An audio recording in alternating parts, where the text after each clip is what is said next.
May napansin ka na ba sa mga kuting na parang hindi may paliwanag?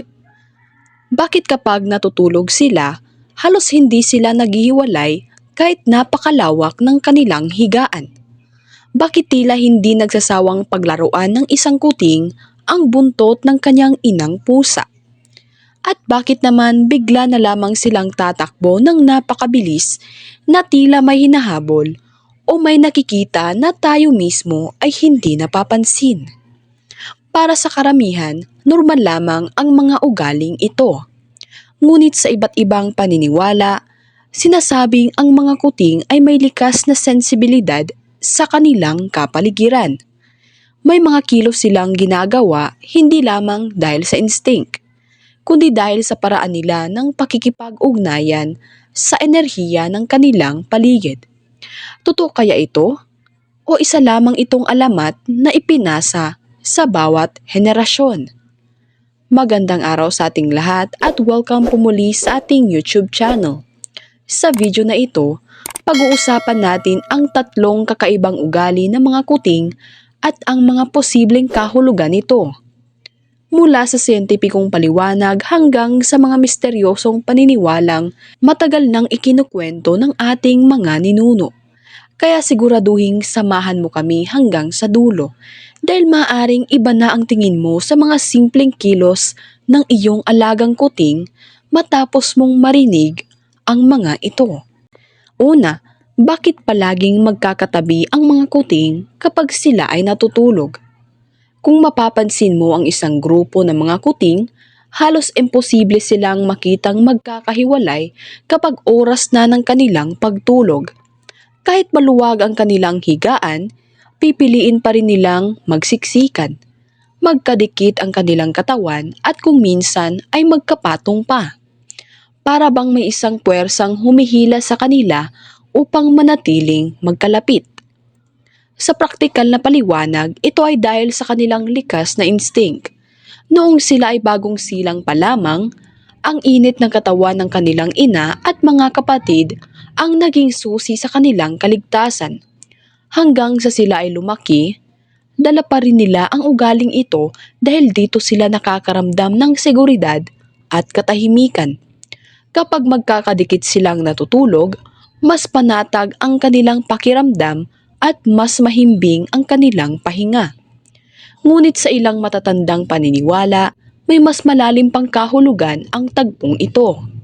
Sinasabi na kapag ang mga kuting ay mahimbing na natutulog ng magkakatabi, sinyalis ito na payapa ang enerhiya ng tahanan. Pinaniniwalaang nakakaramdam ang mga pusa ng tensyon at negatibong kapaligiran. Kaya kapag pinili nilang matulog ng payapa at magkakadikit, tila ipinapahiwatig nilang ligtas at balanse ang kanilang paligid. May ilan ding paniniwala na ang ganitong tanawin ay sumisimbolo ng pagkakaisa ng pamilya. Kung paanong hindi nila iniiwan ang isa't isa kahit sa oras ng kanilang pinakamahinang kalagayan, paalala rin ito na ang tunay na lakas ay nagmumula sa pagtutulungan at pagmamahalan. Totoo man o hindi ang paniniwalang ito, isang bagay lamang ang tiyak. Ang mga kuting ay nagtuturo sa atin na ang pagiging malapit sa mga taong mahal natin ay nagbibigay ng seguridad na hindi kayang palitan ng anumang bagay.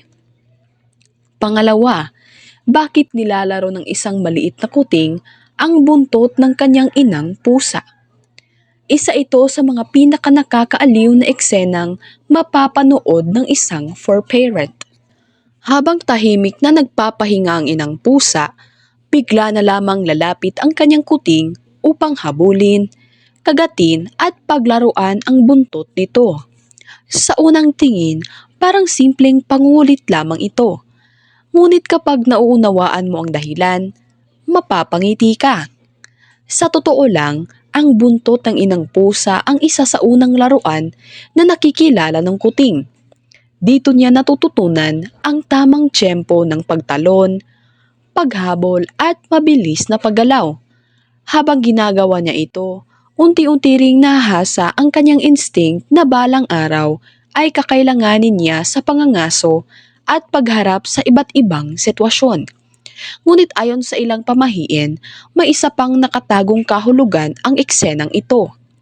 Kapag masayahing nakikipaglaro ang mga kuting sa kanilang ina, sinasabing ito ay tanda na nananatiling matatag ang samahan at pagmamahalan sa loob ng tahanan. Naniniwalang ilan na ang mga hayop ay sumasalamin sa enerhiya ng kanilang kapaligiran. Kung ang mga kuting ay malaya, mapaglaro at walang takot sa kanilang ina, ipinapahiwatig daw nito na puno ng pag-aaruga at positibong damdamin ang bahay. Kaya sa susunod na makita mong hinahabol ng kuting ang buntot ng kanyang ina, huwag mo agad itong sawayin. Maaari isa lamang itong laro, ngunit maaari rin itong maging paalala ng pagmamahal at tiwala ay nagsisimula sa maliliit na sandali na madalas nating binabalewala. At pangatlo, bakit mahilig magtatakbo at maglaro ang mga kuting sa loob at labas ng bahay? Siguro nararanasan mo na ring mapatingin sa iyong mga kuting dahil bigla na lamang itong kumaripas ng takbo mula sa sala papunta sa kusina. Pagkatapos ay aakyat sa upuan, bababa at muling tatakbo na para bang may hinahabol na hindi mo naman nakikita. Nakakatawa itong panoorin, ngunit para sa ilan, isa rin ito sa pinakakakaibang ugali ng mga kuting. Ayon sa siyensya, normal lamang ito. Napakaraming enerhiya ng mga kuting at ang pagtakbo ang paraan nila upang lumakas ang kanilang katawan, mapatalas ang kanilang reflexes at matutunan ang iba't ibang galaw na kakailanganin nila sa paglaki. Sa madaling salita, habang sila ay tila naglalaro lamang, naghahanda rin sila para sa kanilang kinabukasan. Ngunit sa mga lumang paniniwala, may mas misteryosong paliwanag dito. Sinasabi ng ilan na ang mga kuting ay mas sensitibo sa mga pagbabago sa kapaligiran kaysa sa tao.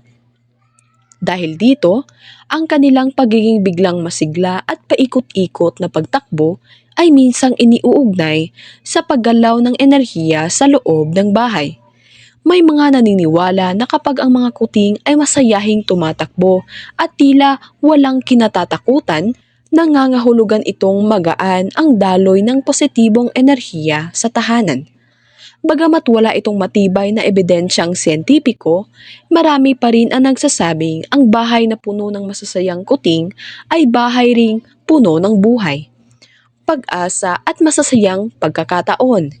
Kaya marahil hindi katakatakang maraming tao ang nakakaramdam ng kakaibang saya tuwing pinagmamasdan nilang malayang naglalaro ang kanilang mga alagang kuting. Ang mga kuting ay maaaring maliit sa ating paningin, ngunit ang bawat kilos nila ay tila may kwento. Ang kanilang pagtulog ng magkakadikit, ang paglalaro sa buntot ng kanilang ina, at ang walang sawang pagtakbo sa paligid ay may malinaw na paliwanag batay sa kanilang likas na pag-uugali. Ngunit sa kasabay nito, may mga paniniwala ring nagbibigay sa mga kilos na ito ng mas malalim at mas misteryosong kahulugan. Totoo man o hindi ang mga pamahiing ito, isang bagay lamang ang hindi maikakaila. Ang mga kuting ay nagdadala ng init, saya at kakaibang buhay sa bawat tahanang kanilang tinitirhan. At marahil, iyon ang tunay na hiwaga ng mga munting nilalang na ito. Hindi dahil mayroon silang mahiwagang kapangyarihan, kundi dahil kaya nilang punuin ng pagmamahal, pag-asa at ngiti ang ating mga puso sa paraang hindi kayang gawin ng iba. Kaya sa susunod na mapansin mong ginagawa ng iyong kuting ang isa sa mga ugaling ito, huwag mo itong baliwalain. Pagmasdan mo, unawain mo at tanungin mo ang iyong sarili. Baka may simpleng mensahe siyang gustong iparating na ngayon mo lamang mapapansin. Maraming salamat po sa inyong panonood at sana po ay mayroon tayong natutunan sa video ito. Good luck and God bless po sa ating lahat.